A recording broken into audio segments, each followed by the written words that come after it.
Алматыда колонияда жазасын өтеп жатқан 9 азамат аштық жариялап, кемір-терсек атап айтқанда болт жұттық деп жедел жәрдем шақыртуға тура келген.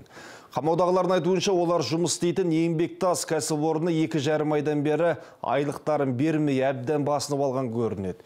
Теміртордың ар жағындағылармен әріптесім Ерқанат Көпжасар тілдесіп келген еді. Ақша жоқ, жұмыс істейді, бірақ ақшамыз төлемейді.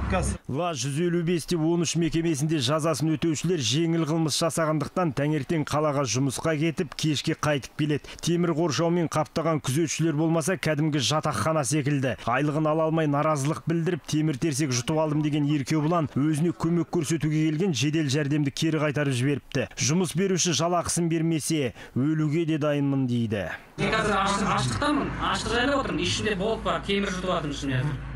Қалғанда чисто аштық. Осыны операция жасайтын кезде менің жанымда телевидение болса деймін, прокурор болса деймін, менің жақсы адамдарым болса деймін, жақын адамдаршы. Еңбектас кәсіпорны колониядағы 30-дан астам жұмысшыға берешегі бар көрінеді.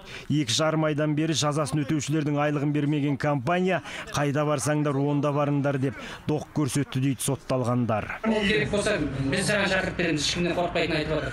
Жаза бер, қайда жазсаң, онда жаз деп отыр. Қорықпаймыз дейді ғой, иә? Керек болса, мен саған шақырамын. Болды ма? Ал серіктестік басшысы сұхбат беруден үзілді кесілді бас тартты, бірақ колония жұмысшыларының жалақысы бүгін ертең түседі деп уәде берді. Сонымен айлық беріле ме, берілмей ме? Қазір мына головной неден ақша сұрап жатырмыз, қазір беріледі.